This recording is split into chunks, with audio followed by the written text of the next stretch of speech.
Bienvenidos y bienvenidas a la primera conferencia técnica del presente año, donde presentaremos la estandarización de preguntas para la medición de sexo, género y orientación sexual dirigido a encuestas de hogares y censo de población. A continuación, dejo con ustedes a nuestra directora nacional subrogante, Daniela Moraga, quien nos dará unas palabras de inicio. Por favor, directora, micrófono es todo suyo. Muchas gracias, Denise. Muy buenos días a todos y todas quienes nos acompañan hoy.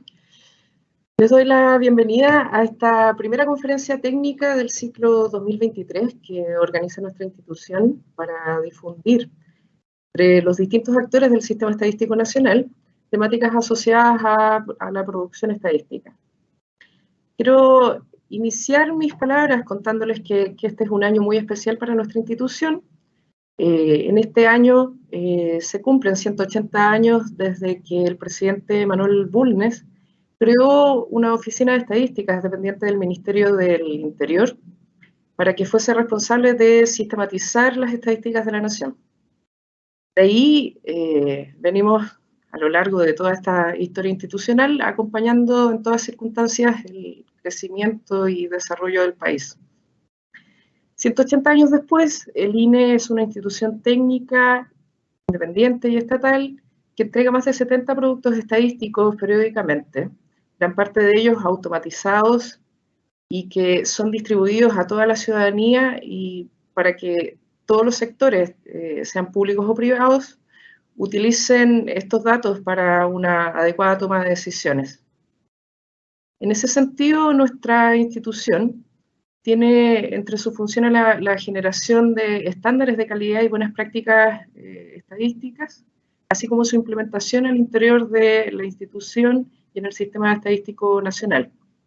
Asimismo, tiene la función de identificar las necesidades de incorporación del enfoque de género y su transversalización en todo el proceso de producción estadística, entregando lineamientos y orientaciones conceptuales para coordinar su aplicación.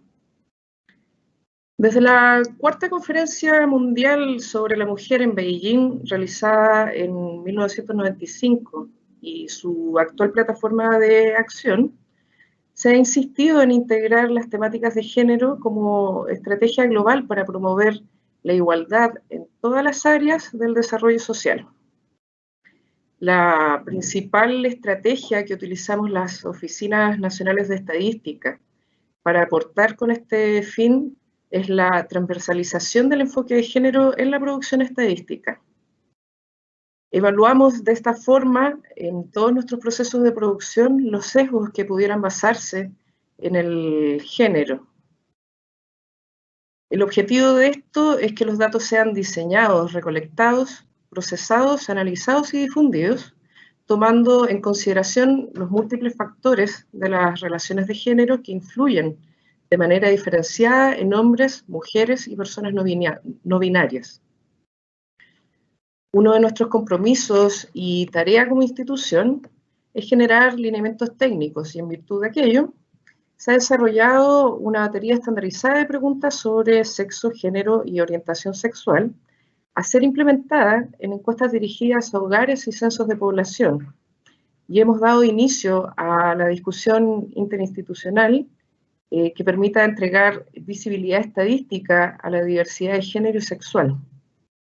Este, sin duda, es uno de los primeros pasos para el reconocimiento efectivo de los derechos de las personas, siendo la estadística oficial una herramienta fundamental para abordar los desafíos de políticas públicas pertinentes a grupos de la población que experimentan situaciones de discriminación, violencia y desigualdad.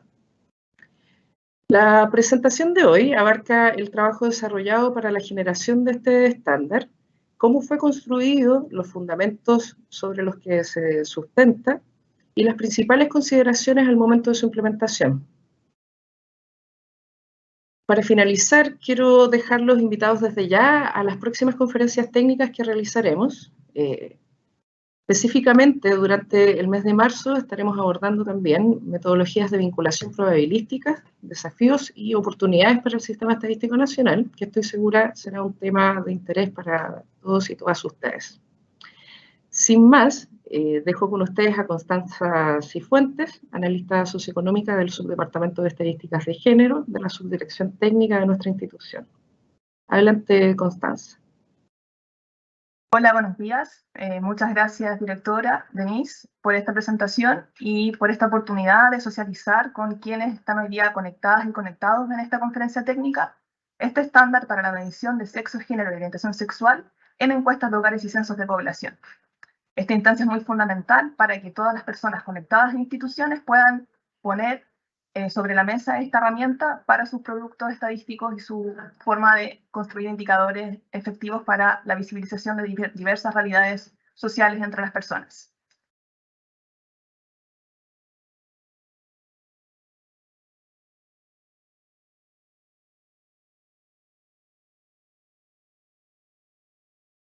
Constanza, se ha silenciado tu micrófono.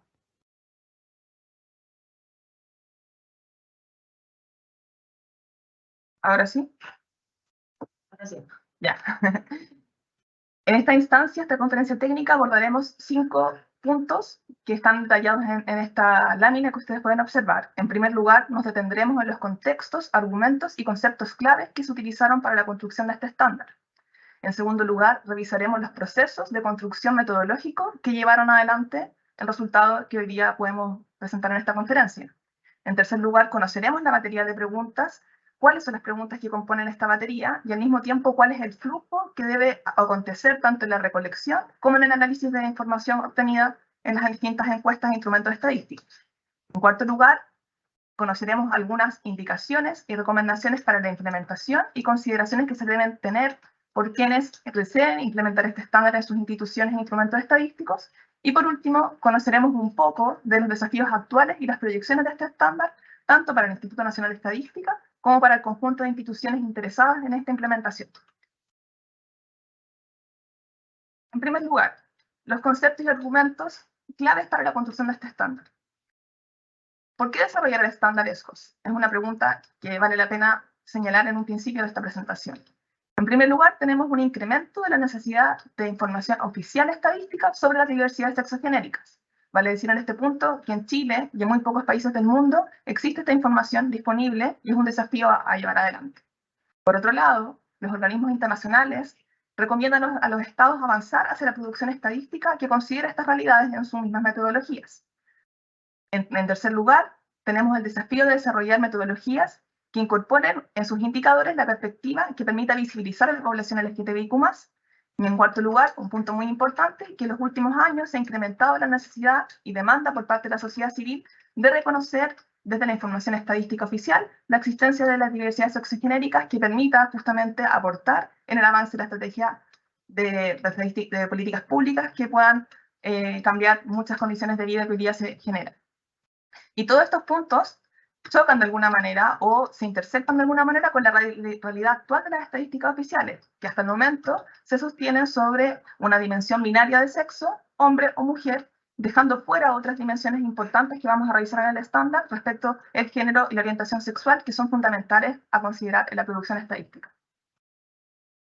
Y un poco acá del contexto internacional y la perspectiva que plantean distintas convenciones internacionales respecto a la necesidad de implementar la perspectiva de género y la visibilización de la realidad tanto de las mujeres como diversidades sexuales en la producción estadística.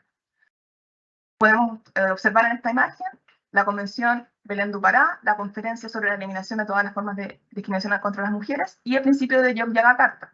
Los dos primeros que mencioné refieren justamente a la realidad de las mujeres, la necesidad de visibilización y expulsión de políticas públicas proactivas por parte de los estados para prevenir y erradicar todo tipo de violencia. Y el último de los principios que les mencioné focaliza específicamente respecto a la realidad de las diversidades sexogenéricas y población LGTBIQ+. Estas tres convenciones, si bien con distintos énfasis, promueven y recomiendan a los estados que generen indicadores estadísticos que permitan justamente abordar la realidad social desde una mirada compleja, completa y considerando las perspectivas de distintas diversidades. Se invita, por supuesto, a consultar estas distintas convenciones y principios por parte de las instituciones que hoy día están escuchando esta conferencia técnica. ¿Y cuál es la experiencia internacional respecto a la medición de variables como el sexo, el género y la orientación sexual, que veríamos de aquí en adelante como ESGOS? Tenemos una realidad durante la última década de los distintos países del mundo que promueven la elaboración de la perspectiva de género en la producción estadística, que es variada, pero que al mismo tiempo se contextualiza en una década en que se han implementado distintas metodologías que permiten capturar esta información. Por ejemplo, tenemos el caso de Argentina, que el año 2022 en el Censo de Población y Vivienda se incorporó la pregunta género, además de la pregunta sexo al nacer. Tenemos además el caso de Australia, Canadá y Nueva Zelanda, que han incorporado durante los años 2020 y 2021 estándares similares o con distintas metodologías al que estamos presentando acá, pero que justamente tienen la misma intención de fortalecer la metodología estadística para estas variables. También tenemos el caso de Reino Unido, que en el censo del año 2021 se incorporó la variable sexo junto con la variable de género.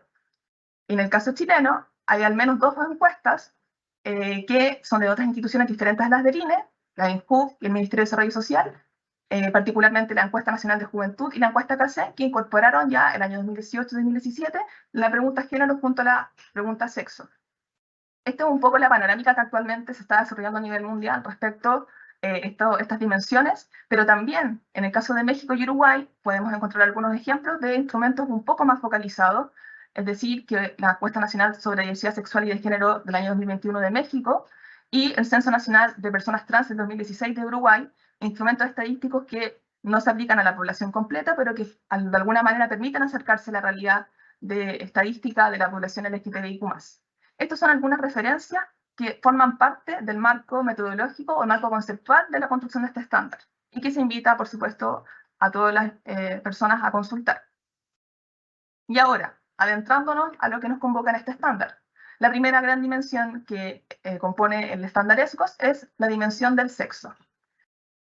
Es importante señalar en el primer lugar de que generalmente este concepto o esta dimensión de las personas se ha abordado de manera unidimensional, es decir, se ha abordado como una variable que en su mayoría es hombre o mujer, y no se clarifica generalmente cuál es la dimensión de sexo que se está consultando la persona, o bien a cuál dimensión de sexo nos referimos cuando conceptualizamos en las metodologías.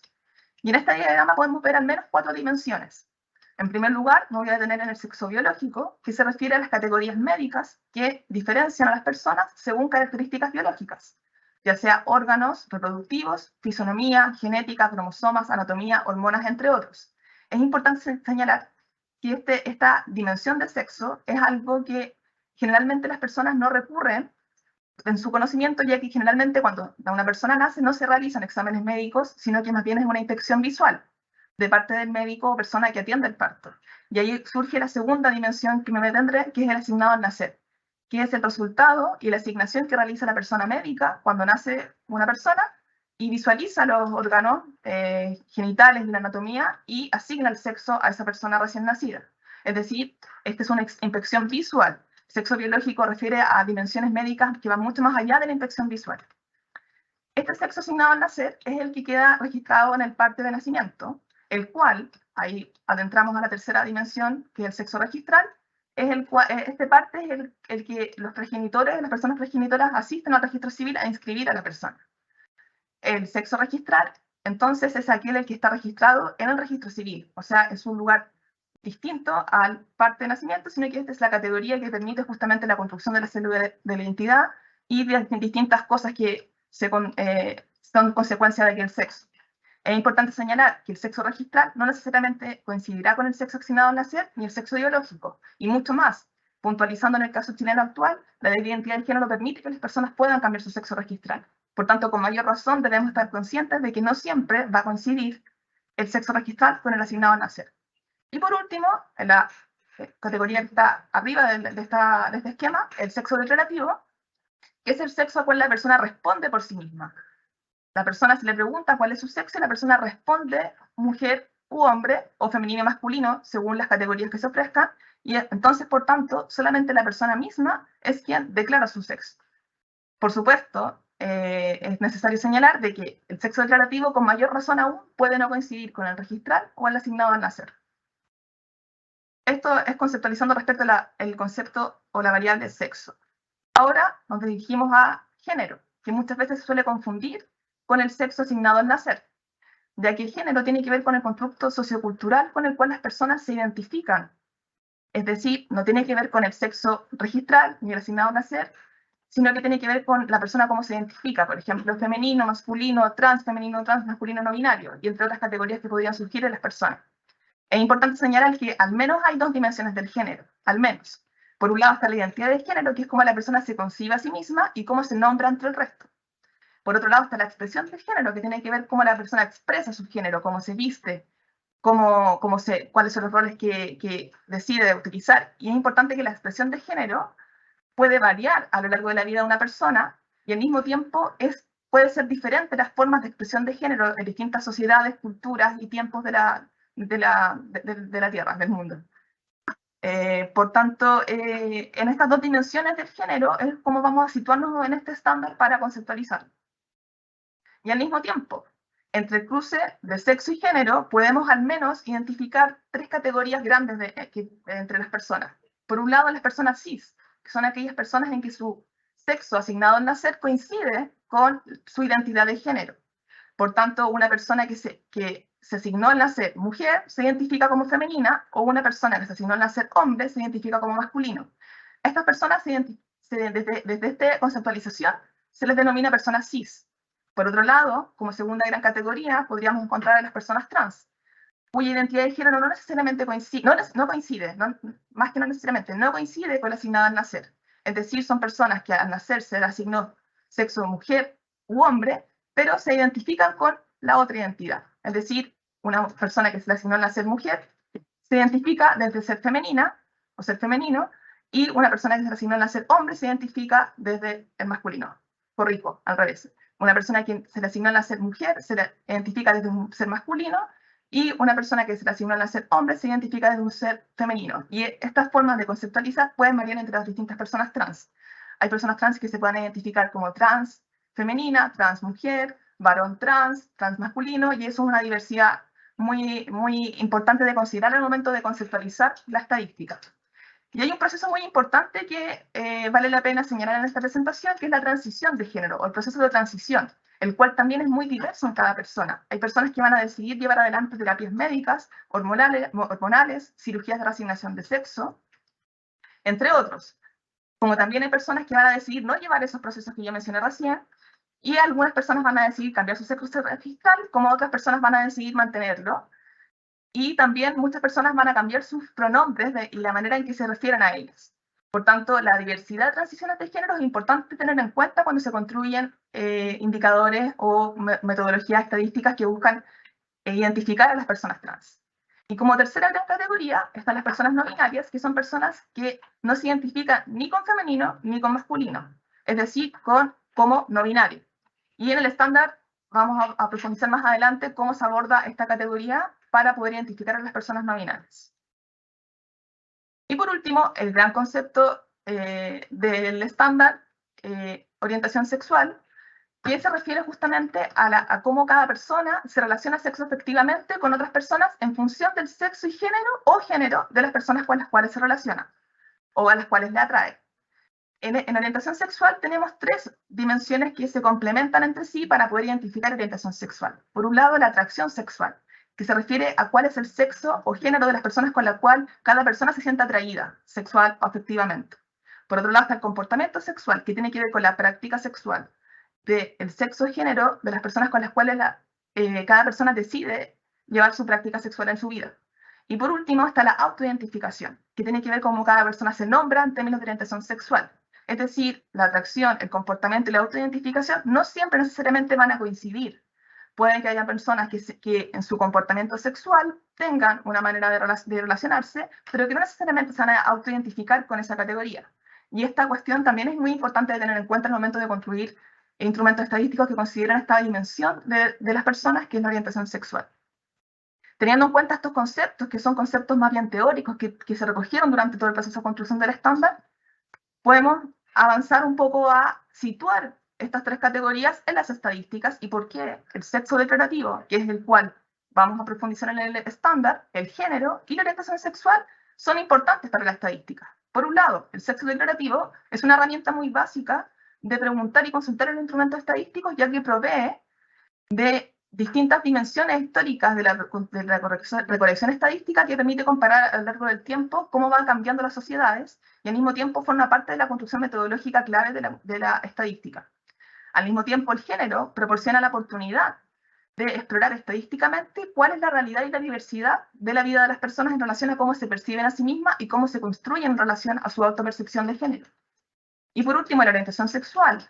Además de permitir la fundamentalidad de visibilizar las diversidades sexuales, también permite explorar estadísticamente cómo la realidad se comporta en las personas de la diversidad sexual en las dimensiones de las estadísticas que ya son recolectadas. Y al mismo tiempo permite configurar una riqueza de información que en este momento no está disponible a nivel nacional, que es la realidad de las diversidades sexogenéricas en las estadísticas. Teniendo en cuenta todos estos conceptos que acabo de mencionar, las referencias internacionales y las distintas convenciones en las cuales se construyeron este estándar, es importante ahora profundizar un poco más allá y conocer cuál fue el proceso de construcción del estándar ESCOS para que si todos quienes están interesados en implementar esta herramienta puedan asegurar y conocer cuál es la forma en que se construyó y así implementarlo de una manera más activa. Esta línea de tiempo tiene visible las distintas etapas claves que se utilizaron y que se llevaron adelante para la construcción de este estándar. Y es muy importante detenerse en cada una de estas instancias para conocer y comprender la profundidad que implica esta construcción metodológica.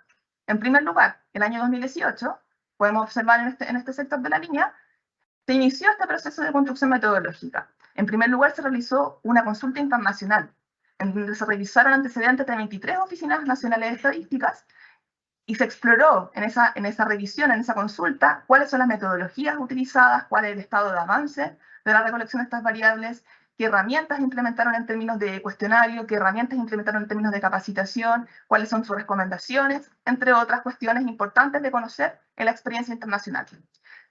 De este proceso de consulta, de revisión y de aproximación a estas dimensiones, se obtuvo el primer documento metodológico que recogió todos estos antecedentes, denominado Metodologías para la medición de identidad de género y orientación sexual en Chile. De este documento se construyó una primera batería de preguntas, la cual se denominó en ese entonces batería SIGOS, que es distinta a la sigla que hemos estado usando hasta ahora en la presentación. SIGOS, ¿por qué? Porque en ese momento se identificó sexo, identidad de género y orientación sexual. Ahí voy a profundizar después cuál es el cambio y por qué se hizo el cambio. En 2019, teniendo esta batería SIGOS, se realizó una primera tanda de pruebas cognitivas que convocó a 35 personas de distintas edades, niveles educativos, identidades de género distintas y orientaciones sexuales distintas, para así monitorear y consultar y ver cómo funcionaba esta primera batería de preguntas y así observar cuál es la prevalencia de las categorías respondidas por las personas y observar también al mismo tiempo cómo funcionaba esta batería y esta primera propuesta obtenida de la consulta internacional. De esta primera tanda de preguntas que se realizó con 35 personas, surgió un segundo estudio que fue el obtenido a partir del monitoreo de esta batería y que se llamó Evaluación de la comprensión y estimación de las preguntas SIGOS. De esta evaluación de comprensión y estimación de las preguntas se hicieron algunos ajustes, por ejemplo, la aparición de la identidad no binaria como parte de las identidades de género muy prevalente, y se ajustó aquella batería para poder justamente estar preparadas para implementarse en los distintos procesos pilotos que podían estar disponibles durante el año 2020, que es esta sección morada que está acá arriba, en donde se presentó esta batería de preguntas a distintas expertas y expertos en la medición de estos indicadores, y al mismo tiempo se incluyó en los pilotos y en productos oficiales, por ejemplo, en el piloto de campo de la encuesta presupuesto familiar, o EPF, en la encuesta oficial de presupuesto familiar que se realizó entre el 2021 y 2022. Estas dos etapas son importantes porque primero se piloteó y luego se aplicó oficialmente, y también se implementó esta batería en la encuesta nacional urbana de seguridad ciudadana, o también conocida como NUSC, que se desarrolló entre el 2020 y el 2021. De este proceso, que se piloteó ya y al mismo tiempo se probó en la batería en primera versión SIGOS en los productos oficiales y de pilotaje, es que también en el año 2021 se incluyó en distintos procesos pilotos del Censo de Población y Vivienda que se realizaron durante ese año. Se prevé en la abreviación de aquello. Aquí están los nombres de las distintas pruebas que se implementaron para monitorear este proceso. Y además, durante el 2021 se realizó una segunda tanda de pruebas cognitivas. Esta segunda tanda constó de dos grandes grupos. En primer lugar, un grupo de 52 personas, en donde se convocó a personas de distintas residencias a lo largo de Chile, identificación con el sexo, edad y nivel educacional. Ahí se monitoreó la segunda tanda que estaríamos ahora presentando en esta presentación. También se monitoreó en una prueba cognitiva realizada con personas activistas de las diversidades sexogenéricas y de LGTBIQ+.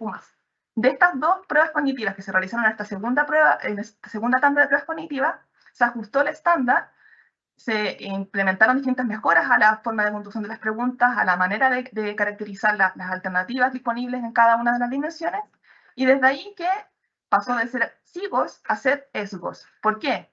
Porque al momento en que consultamos por identidad de género, implicaba que solamente podía ser capturada esta información por un informante directo, es decir, una persona que por sí misma dice su identidad. Y la segunda versión, que más adelante vamos a profundizar, permite que el género sea declarado por otras personas del hogar en relación a todos los integrantes. Por tanto, ya no podemos consultar respecto a la identidad del género, sino respecto al género como tal.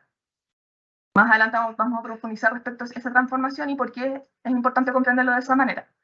Y de este proceso, de segunda tanda de pruebas cognitivas, de ajuste respectivo, entre otros, surgió el estándar que hoy día estamos presentando, que se publicó a finales del año 2022 y que en el presente se está implementando en distintas pruebas piloto de productos estadísticos del Instituto Nacional de Estadística.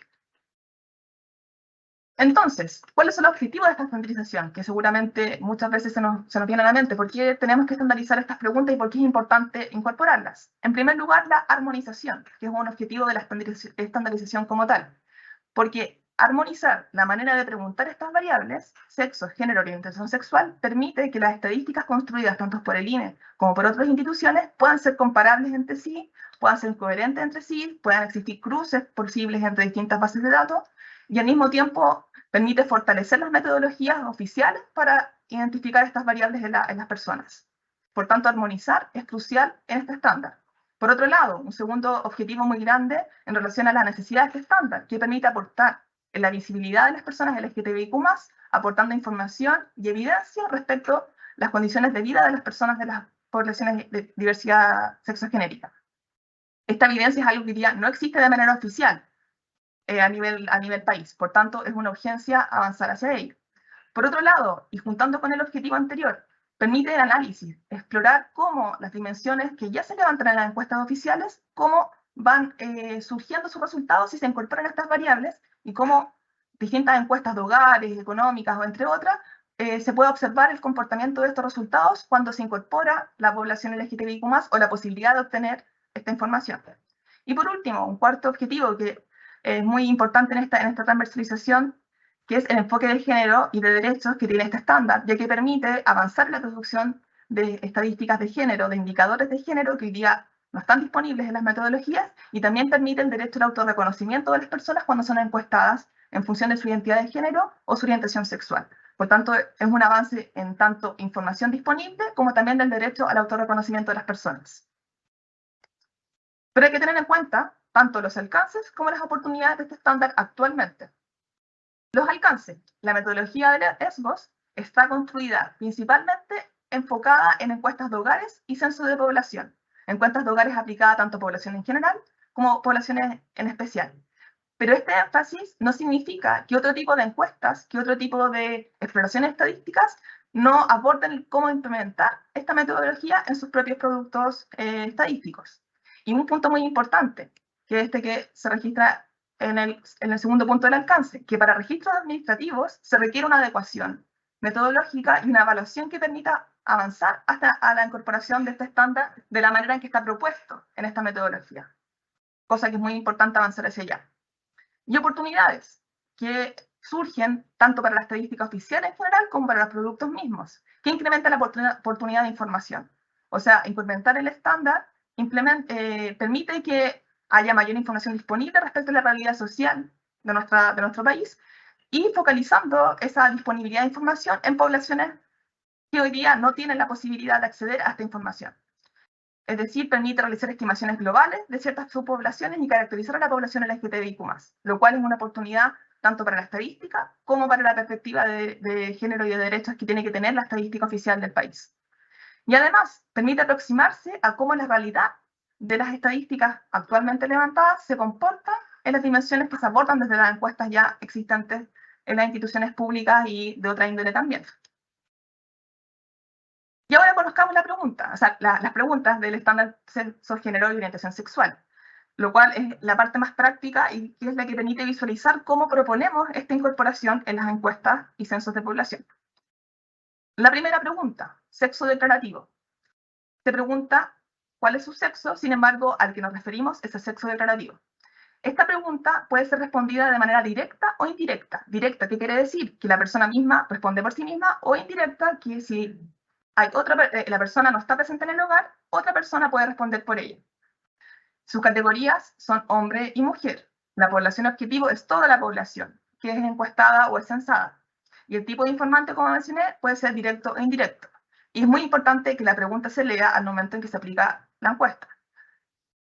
Acá podemos observar la propuesta de la construcción de la pregunta, cuál es el sexo del nombre de la persona que está siendo encuestada, hombre o mujer.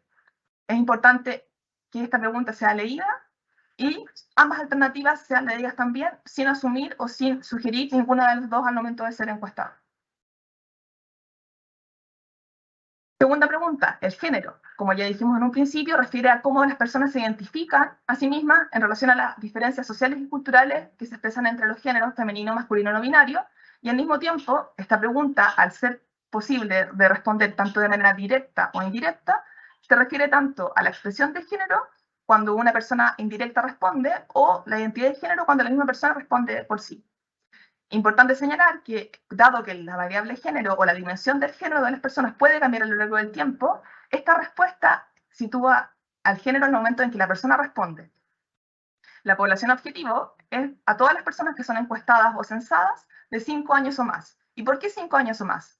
Es importante tomar en cuenta que las recomendaciones internacionales sugieren a los estados empezar a indagar y a explorar la información estadística respecto a infancias trans, que permita justamente asegurar políticas públicas que puedan avanzar hacia sus derechos y al mismo tiempo la ley de identidad de género también impulsa de alguna manera a que las estadísticas avancen a esta exploración desde la edad en que aproximadamente ya se empieza a constituir la propia identidad de género, aunque esta puede variar en el tiempo. Y la pregunta es muy importante también que se lea al momento del encuestaje, y es con cuál género se identifica el nombre de la persona. Tenemos las categorías masculino, femenino, transmasculino, transfemenino y no binario. Importante señalar que la categoría no binario surge a partir también de las pruebas cognitivas que mencioné anteriormente como una categoría prevalente y que merecía y necesitaba ser requerida en las alternativas explícitas. Pero también tenemos la posibilidad de que la persona haya indicado una identidad distinta a las señaladas anteriormente en la categoría otros, o bien no responder o no sabe. La pregunta clasificación trans es una pregunta que hasta el momento yo no había mencionado, pero es una pregunta que permite indagar cuando las respuestas de las personas de sexo y género no son concordantes en lo que podríamos decir lo socialmente establecido. Es decir, cuando una persona responde sexo hombre y género femenino, responde sexo mujer y género masculino. Particularmente en esas dos situaciones ocurre de que la persona respondió categorías que socialmente no son las que generalmente se asocia a una persona cis, como dijimos en un principio, y en este caso es necesario que haya una segunda pregunta que pregunte de manera explícita si la persona se identifica como una persona trans. Pero también se pregunta cuando el género es no binario. Se pregunta si la persona respondió género no binario, si se identifica como una persona trans. Importante señalar que si la persona en la pregunta anterior, o sea, en género, respondió trans masculino o trans femenino, esta pregunta no se realiza, ya que ya podemos identificarla como una persona trans y no requiere ser reafirmada aquella pregunta. En este caso, como es una pregunta que está de alguna manera conectada, encadenada a la pregunta de género, también tiene el mismo filtro de edad, que son 5 años o más. Y también puede ser respondida de manera indirecta o directa. Cuarta pregunta, y la última pregunta que compone el estándar, que se refiere a la orientación sexual, que como dijimos, refiere a la atracción afectiva o sexual de las personas según el sexo o género. En este caso, el filtro de edad es distinto. Son de 15 años o más. Esto también surge a partir de las recomendaciones internacionales en relación a la necesidad, por un lado, de indagar en las adolescencias y cuál es su comportamiento, atracción, afectividad sexual, y al mismo tiempo el filtro también se sitúa desde la edad en que más o menos las personas ya tenemos una noción respecto a cuál es la orientación sexual, aunque por supuesto pueda variar. Y acá hay otra particularidad. Esta pregunta no se realiza de manera indirecta, solo de manera directa. Solo la persona puede decir por sí misma su orientación sexual. ¿Y por qué? Por un lado, por la sensibilidad de la pregunta, y por otro lado, porque se requiere necesariamente que esta pregunta capture la información concreta de cómo la persona se identifica a sí misma. En el momento de la entrevista, por supuesto. Y además, tiene la particularidad de que esta pregunta, más adelante vamos a profundizar, se sugiere que también tenga un contexto de privacidad mayor que las anteriores mencionadas. ¿Y cuáles son las categorías que se disponen de esta pregunta? En primer lugar, gay, que refiere a la atracción de un hombre hacia otro hombre; lesbiana, atracción de una mujer hacia otra mujer; bisexual, atracción hacia más de un sexo o género; heterosexual, atracción hacia el sexo opuesto. Y además está la posibilidad de que la persona mencione una categoría distinta a las anteriores leídas, y en ese caso se debe registrar otro.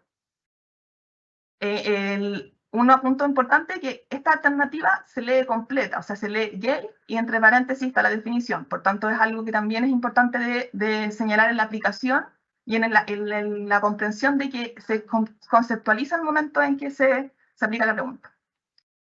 Y algunas precisiones de género y orientación sexual. Tal como hemos dicho, el género puede cambiar a lo largo de la vida de la persona, pero también la orientación sexual, por tanto es importante situarla en el momento particular del encuestaje, la respuesta.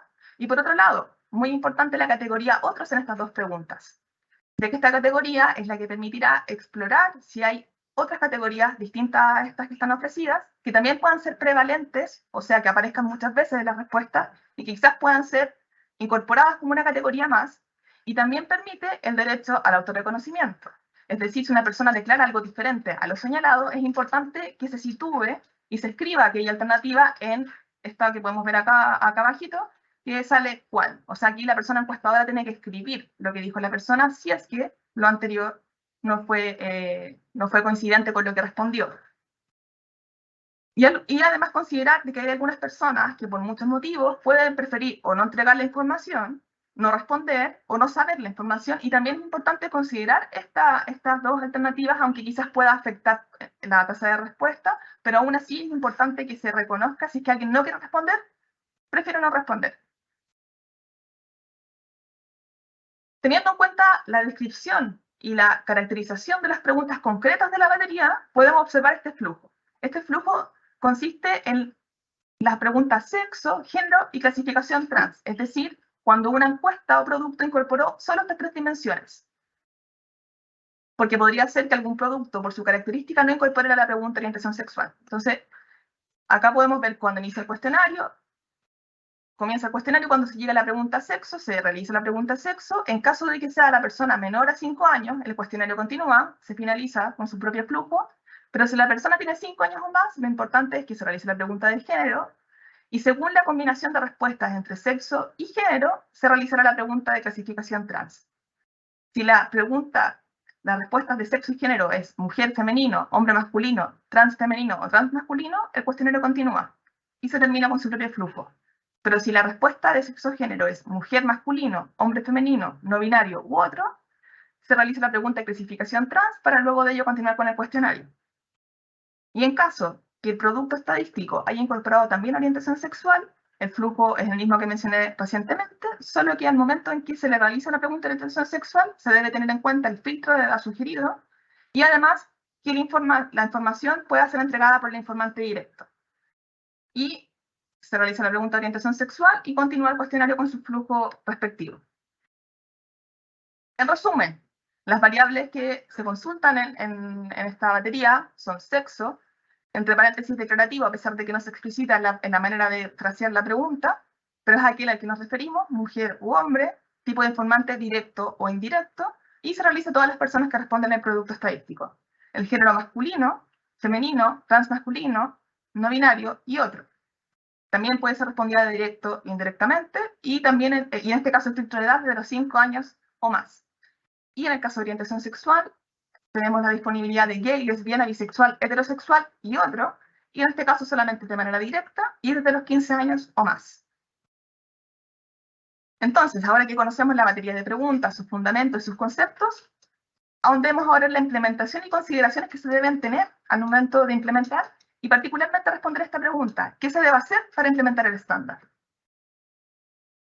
El estándar como tal, como documento, y en esta presentación, sitúa distintas recomendaciones según la etapa de producción estadística. En primer lugar, la etapa de diseño de la metodología, de cuestionario, de las formas de aplicación, tenemos esta serie de recomendaciones que podemos visualizar en esta lámina, y que cada una tiene tantos fundamentos en relación a la perspectiva de género como fundamentos técnicos de la calidad estadística. En primer lugar, la ubicación de la pregunta. Se sugiere y se recomienda de una manera muy significativa de que el sexo y género como preguntas se ubiquen en la sección de características sociodemográficas y que además sean integradas de manera consecutiva, o sea, una al lado de la otra. Por ende, también la clasificación trans vendría a la cola después de la pregunta de género. ¿Por qué en esta sección se recomienda que se ubiquen de manera consecutivas? En esta sección porque es ahí donde se consultan otras variables de la realidad sociodemográfica de las personas, como etnia, migración, entre otros, y que sean consecutivas. ¿Por qué? Porque una no funciona sin la otra en la medida en que permite que una persona se identifique con un género sin problematizar el por qué el sexo se pregunta solamente hombre o mujer. Entonces ahí se comprende por qué van juntas, porque son dimensiones que necesariamente deben comprenderse así. Por otro lado, la pregunta de orientación sexual podría estar en otra sección del cuestionario, pero considerando siempre de que no sea una sección que pueda estigmatizar esta dimensión de las personas. O sea, no ubicarla en secciones donde se pregunte sobre violencia, sobre enfermedades, sobre droga, sobre distintas variables que podrían situarla como una pregunta complicada y prejuiciosa. También, como recomendación, aunque podría, según los fines estadísticos del producto, se recomienda también ubicarla en la sección sociodemográfica, aunque eventualmente también otra sección en la medida en que sea necesario. El tipo de informante, segunda recomendación de implementación y diseño. Hemos hablado varias veces en esta presentación los tipos de informantes que tienen las preguntas: sexo y género, que puede ser directo o indirecto, y la orientación sexual directo. Acá hay un punto importante. Se recomienda, en el caso de género, que sea directo o indirecto para poder tener la oportunidad de un mayor volumen de datos. O sea, que no solamente las personas presentes del hogar respondan, sino que también las personas que no están presentes puedan obtener también esa información a partir de la persona que respondió la encuesta. Es decir, esa cantidad de volumen de datos permitirá también construir indicadores con mayor calidad estadística y con mayor precisión. Y la orientación sexual se recomienda de manera directa, ya que es una pregunta sensible, pero principalmente también porque se requiere la autoidentificación de las personas en relación a este punto. Importante que desde el diseño del producto que va a implementar el estándar, se incorporan distintos protocolos para el procedimiento de recolección. Desde un principio es importante que ya se piense sobre eso. Por un lado, protocolos que aseguren la privacidad de la pregunta de orientación sexual. Se debe armar un esquema, una manera de preguntar que permita que el informante o la persona informante responda de manera privada o de manera segura esta pregunta. Muchas veces puede ocurrir de que en el contexto familiar sea dificultoso o incluso imposible en algunos casos decir la orientación sexual de la persona. Por tanto, es importante que esta pregunta se construya bajo protocolos de privacidad. También es importante que en los protocolos exista una comprensión y una correcta aplicación de los filtros de edad, y que las personas encuestadoras y también diseñadoras de los distintos instrumentos del proceso estadístico tengan en cuenta estos filtros y estos requisitos que tienen que tenerse para aplicar la pregunta. Y también es muy importante señalar, particularmente en estas tres preguntas, qué maneras vamos a enfrentar estadísticamente o en términos de encuestaje cuando las personas no pueden responder por sí mismas, o bien hablan otro idioma en el español, o bien son personas analfabetas, entre otros aspectos que van a impactar en el resultado. Y, por supuesto, estas son consideraciones que debe tenerse en cualquier pregunta estadística, pero situándolo en estas preguntas es muy importante que puedan ser consideradas como parte también del deber de implementación del estándar. Y siguiendo con las recomendaciones del diseño y la implementación, en el estándar, en el documento que ustedes pueden encontrar en la web del INE, van a encontrar distintas formas que se recomienda para recolectar la información. Se ha monitoreado y piloteado la recolección en papel al momento de la entrevista, también la entrevista con dispositivos móviles o tablets, también la entrevista telefónica. Y hay una sugerencia también para web autoadministrada a evaluar según el producto que desee implementar. Y estas maneras de implementar, según el tipo de instrumento que se utiliza para recolección, están disponibles en el documento y ahí puede profundizar cada producto según la manera en que levanta la información. Por otro lado, como ya mencionado anteriormente, se requiere tener en cuenta metodologías prácticas que permitan garantizar la aplicabilidad de la pregunta de orientación sexual, resguardando la privacidad de la persona, y ahí es muy importante que esos protocolos puedan existir y que no sea una cosa que se improvise al momento del encuestaje. Y otro aspecto muy importante, pero que también, por supuesto, es parte de cualquier estándar que se desee implementar desde la estadística, es que esto tiene que ser testeado en los procesos pilotos de los mismos productos. ¿Y por qué tiene que ser testeado en el piloto de cada producto que lo implementa? Porque es importante, en primer lugar, asegurar que la metodología elegida para la implementación del estándar sea la más efectiva, que permita comprender por parte de los informantes si efectivamente se entienden o no se entienden las preguntas, si es necesario reforzar las capacitaciones, si es necesario reforzar las metodologías. Y también hay una oportunidad que ocurre cuando se testean los estándares antes de hacer los procesos oficiales, de que las bases de datos que se obtienen de los testeos permite también observar cómo se comportan las variables disponibles del estándar en relación a los objetivos del producto estadístico que lo implementa. Y al mismo tiempo minimiza los posibles errores que pueden surgir en la implementación. Anticiparse lo que se necesita para justamente que cuando sea el proceso oficial podamos tener herramientas para enfrentarlo de manera concreta. Por otro lado, otra etapa de la producción estadística justamente tiene que ver con la recolección, pero en este punto nos vamos a detener particularmente en la capacitación de los equipos de recolección. Es muy importante en este aspecto, en este estándar, que exista una contundente capacitación y sensibilización hacia las personas recolectoras. En ese sentido, es importante, por un lado, la formación en relación a los conceptos de sexo, género, orientación sexual y las metodologías que están implicadas en ello. Es muy importante la formación respecto a distintos aspectos de la perspectiva de género que tiene que ver con la forma de aplicar estas preguntas, y también es muy importante entregar herramientas concretas y orientaciones concretas a los encuestadores y encuestadoras para sortear situaciones complejas de confusión o desacuerdo por parte de los informantes cuando se les pregunta. Es muy importante que se construyan estas herramientas de manera explícita y proactiva por parte de los productos para que las personas encuestadoras no tengan que estar improvisando maneras de sortear estas situaciones complejas y que justamente sea algo oficial y metodológico y que fortalezca la habilidad de las personas recolectoras al momento de enfrentar situaciones complejas. Por tercer lugar, se tiene que considerar la sensibilización de comprender cuál es la implicancia estadística de no hacer las preguntas de manera precisa. ¿Qué implicaría no aplicar la pregunta de sexo de manera explícita y suponer el sexo de una persona? ¿Qué implicaría suponer o sugerir el género de alguien? Y claro, esto tiene que estar complementado con herramientas que las personas puedan aplicar para poder sortear las complejidades y aplicar lo que tienen que aplicar.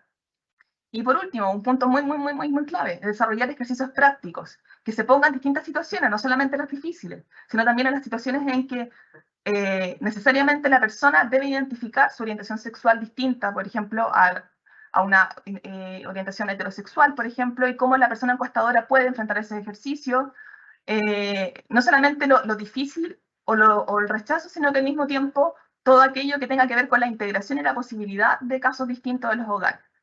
Estas situaciones complejas o ejercicios prácticos deben ser llevados adelante por los equipos y ojalá fortalecerlos y retroalimentarlos en las distintas situaciones que hoy día se están construyendo en los productos estadísticos. Y ahora, dirigiéndonos a otra etapa del proceso estadístico, que ya es el procesamiento de datos, o sea, aquello que obtuvimos de las encuestas, ¿cómo lo procesamos? He mencionado en un principio la importancia de la categoría otro. La categoría otro es una alternativa muy importante en el estándar. ¿Por qué? Porque es la alternativa que nos va a permitir explorar cuánto de lo que se responde otro puede ser quizás reclasificado en las alternativas disponibles, o bien puedan surgir otras identidades emergentes que aún no están consideradas en el estándar, o bien nos permite comprender cuál es la manera en que las personas se relacionan con las categorías disponibles. Por tanto, esta categoría es muy importante y cada producto estadístico tendrá que tomar sus decisiones, pero lo importante, y ahí me dirijo a este segundo punto, el cuadrado verde, que es evitar la imputación, y de hecho se sugiere no realizar imputaciones tanto en la variable de género como orientación sexual. Cosa distinta que es a recodificar o reubicar algunas variables, pero no hay que modificar ni las variables de género ni orientación sexual cuando se hacen los tratamientos de datos. Y en este cuadrado fucsia que está en la parte inferior de la diapositiva podemos observar el resultado del procesamiento que podría surgir para clasificar a la población entre cisgénero o transgénero, En el documento metodológico pueden encontrar de manera muy, muy profunda cómo se realiza esta especificación, pero como ya he mencionado anteriormente, es a partir de la combinatoria de respuestas de sexo y género, cuando la persona responde que sí es trans, o bien cuando la persona responde transfemenino o transmasculino. Y esta clasificación permite justamente fortalecer la identificación de las diversidades de género. Y una cuarta etapa, que es muy importante, que es el análisis de estos resultados. O sea, ya procesamos la base de datos, ahora ¿qué hacemos con estos análisis para justamente construir indicadores estadísticos que permitan acercarnos y aproximarnos a la realidad de las personas?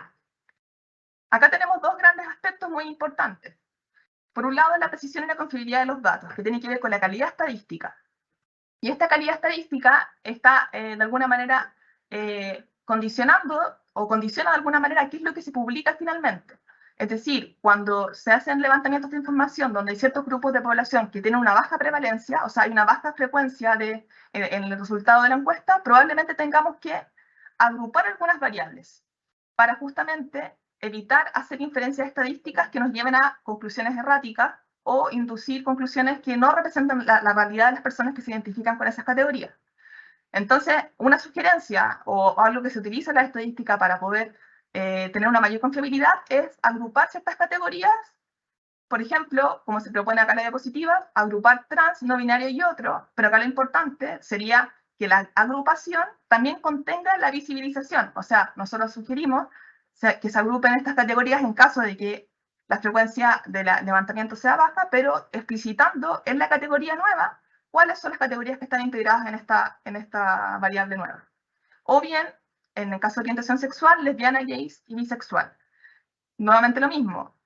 Lesbiana, gay y bisexual visibiliza, a pesar de que están agrupados, visibiliza a las personas como tal. Eso en relación a la calidad estadística.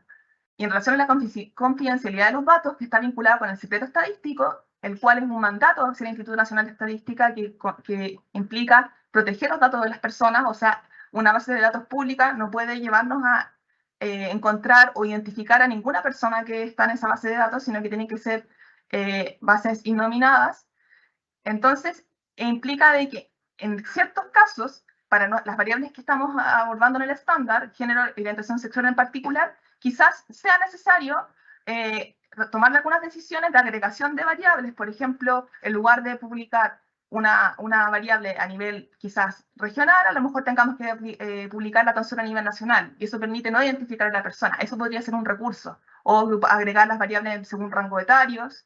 Pero es una cuestión muy importante para todos los datos estadísticos que se producen en esta institución y en otras, pero también resguardando la información sensible que tiene que ver con el género y la orientación sexual de las personas. Por tanto, estas dos dimensiones del análisis de resultados, que tiene que ver con la calidad estadística y la confidencialidad de los datos, son cruciales de asegurar al momento en que se publiquen las bases estadísticas obtenidas de los productos que implementan el estándar.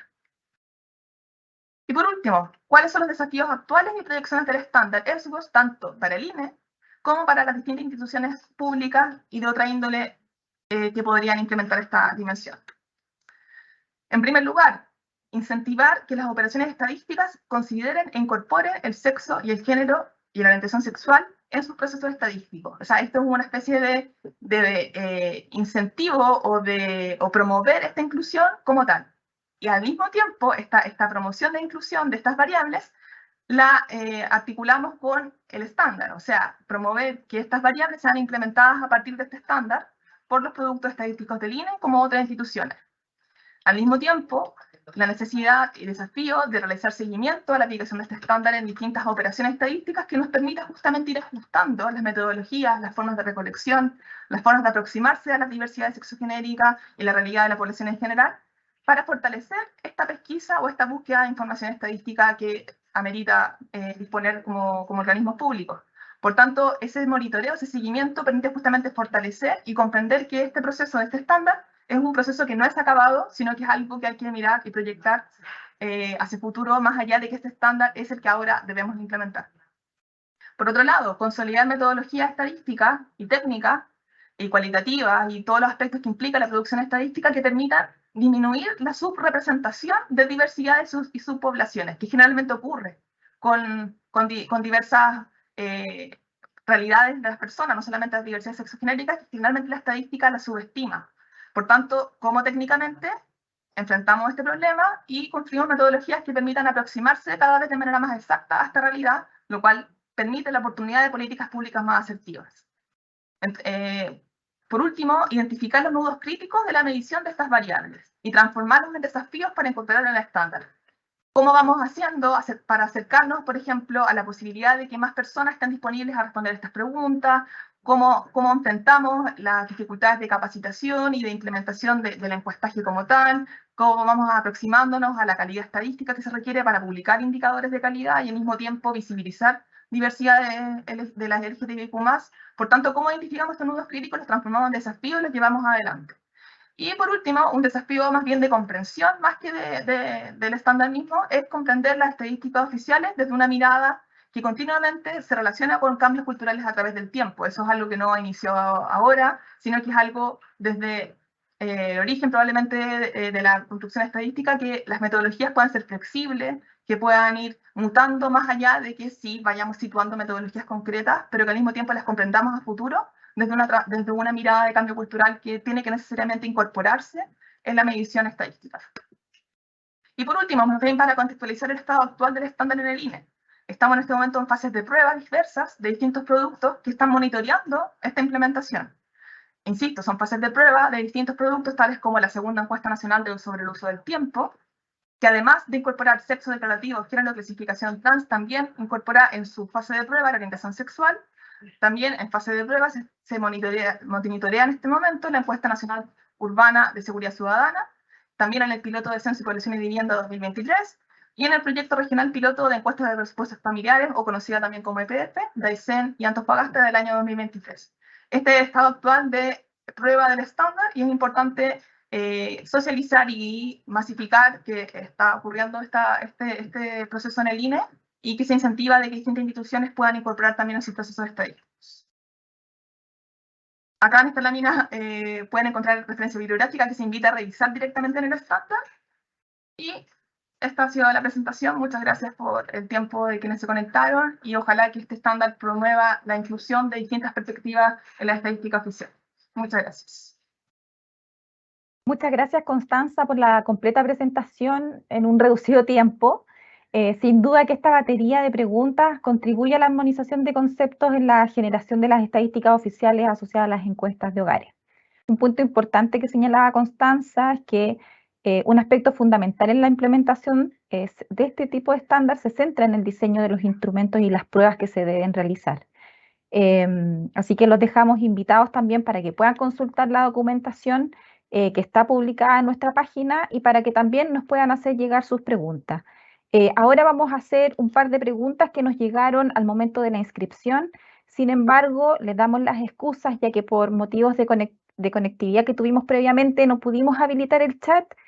Sin embargo, dejo desde ya la invitación para que nos puedan hacer llegar sus preguntas al correo conferenciastecnicas@ine.gov.cl, que es el mismo correo desde el cual les llegó la invitación, y nos comprometemos también a poder darles respuesta a las consultas que ustedes nos hagan llegar. Ahora pasaremos a las preguntas que nos llegaron por el chat y que trataremos aquí de responder con Constanza. Constanza, primera pregunta. ¿Qué incidencias tuvieron las organizaciones LGTBQ+ en las definiciones y qué opinión tienen de ellas? Bueno, esa pregunta es muy clave de considerar en la construcción de este tipo de estándares. Señalé cuando expliqué el proceso de construcción del estándar que hubo distintos momentos de consulta metodológica tanto a nivel internacional y otra parte importante del proceso de construcción fueron las pruebas cognitivas. En una de esas pruebas cognitivas se focalizó exclusivamente en la participación de personas activistas LGTBIQ+, quienes durante un proceso metodológico cualitativo participaron del monitoreo de estas preguntas. Ahí se identificaron distintas prevalencias, por ejemplo, algo que mencioné, la aparición prevalente de la categoría no binario, por ejemplo, la manera de enunciar las categorías tan femenino, tanto masculino, y de alguna manera esa ha sido la manera de participación y consideración hasta el momento. Podría haber otras estrategias de aquí en adelante, pero hasta el momento ha sido esa la manera de participación, que ha sido a través de las pruebas cognitivas que monitorearon la primera batería de preguntas y que de las cuales se adaptó la segunda batería de preguntas. Gracias, Constanza. Una próxima pregunta. ¿Qué metodologías se revisaron para la medición de sexo, género y orientación sexual? Se revisaron distintas metodologías que de alguna manera buscan aproximarse a estas dimensiones. Por un lado, y es importante tener en cuenta las maneras en que los distintos países se aproximan a estas dimensiones. Por ejemplo, hay países que deciden, en lugar de preguntar el sexo registral, deciden preguntar primero el sexo al nacer, y a partir de la discordancia con el género, se pregunta la clasificación trans. Aquí se decidió recurrir a la forma de pregunta que es el sexo, en tanto declarativo, a pesar de que no se enuncie de manera explícita la pregunta. ¿Por qué? Porque sugerir la pregunta sexo asignado al nacer podría problematizar y sensibilizar especialmente a poblaciones no cis, o sea, trans o no binarias, a obligar a situar el sexo según lo que se le asignó al nacer. Por tanto, las metodologías que se revisaron justamente tienen que ver como con la manera primero de preguntar sexo, sexo al nacer o sexo declarativo, ahora se decidió por sexo declarativo, y por otro lado, la manera en que se pesquisa la clasificación trans, se decidió acá un enfoque en dos pasos, es decir, primero, identificar quiénes, en la pregunta género, quiénes se autoidentifican o se identifican por parte de los familiares como transfemenino o transmasculino, y luego, si es que no coinciden las dos categorías, ver el segundo paso del enfoque, que sería preguntar la clasificación trans.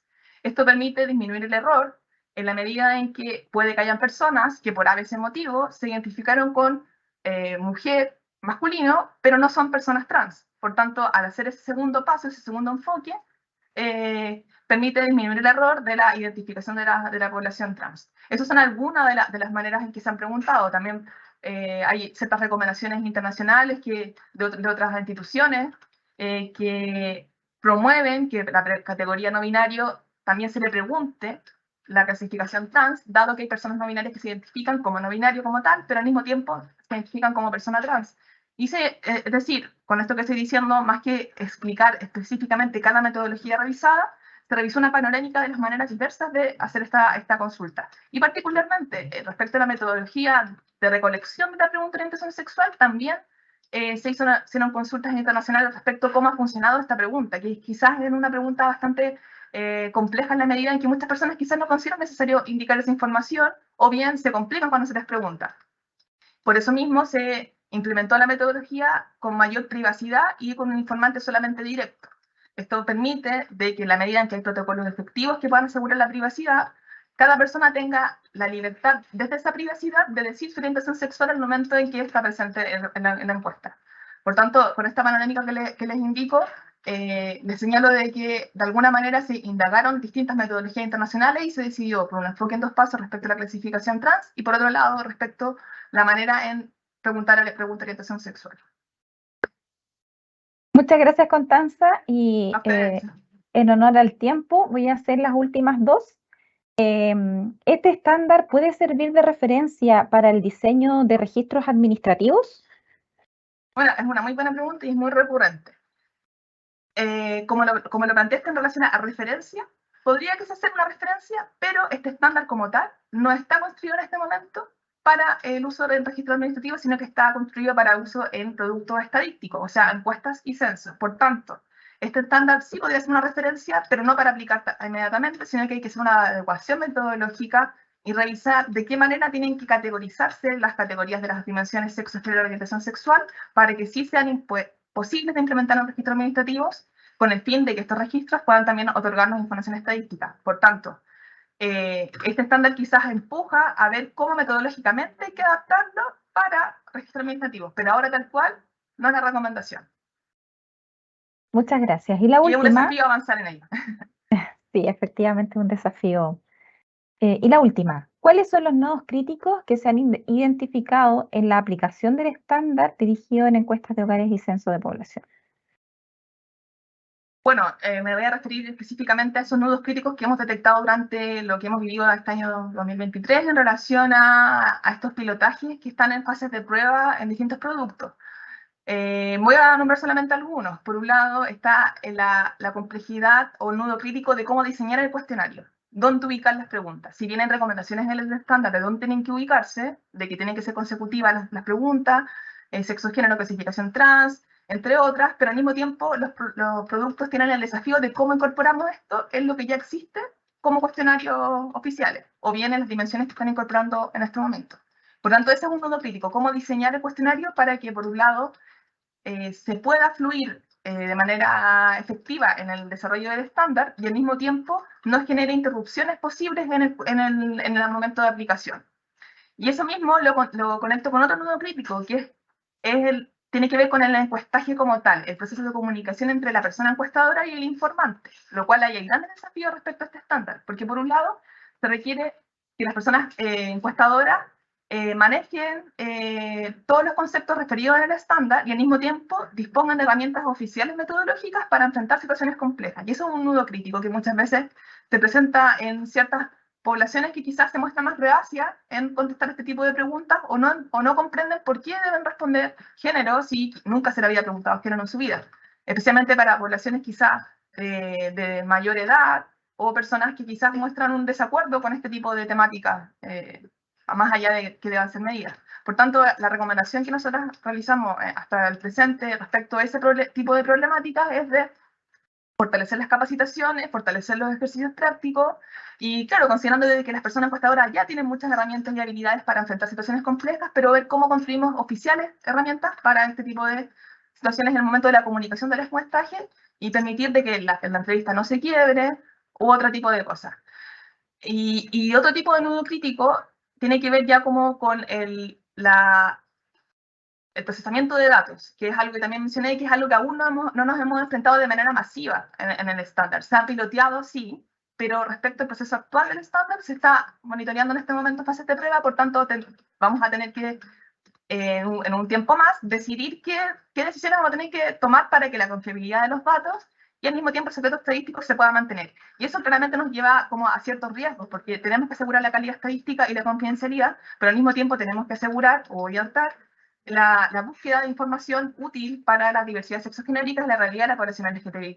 Por tanto, ahí hay una tensión quizás entre cómo logramos confiabilidad, confidencialidad y al mismo tiempo una información con riqueza que permita fortalecer esta mirada a las estadísticas oficiales. Por tanto, ese nudo es algo que va a ser muy importante, qué decisiones se toman y que esas decisiones no sean invisibilizar, sino que justamente sean desde la visibilización y visibilizando también los límites de cada momento estadístico.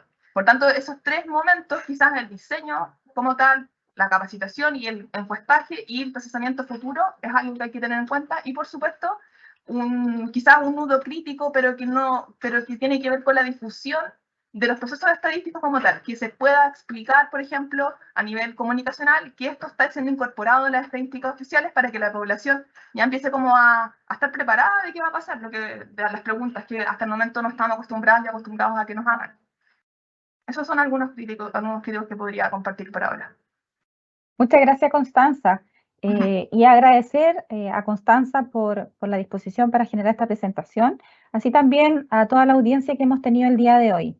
Quisiera reiterar nuestra invitación a que puedan hacernos llegar sus consultas al correo bajo el cual les llegó la invitación, que es conferenciastechnicas@ine.gov.cl, y asimismo dejarlos invitados desde ya para el día 24 de mayo, instancia en la cual vamos a abordar la temática metodologías de vinculación probabilística, desafíos y oportunidades para el Sistema Estadístico Nacional. Así que desde ya los dejamos invitados y desde también, como siempre, agradecer la alta participación que tuvimos. Que tengan una buena jornada y una buena tarde.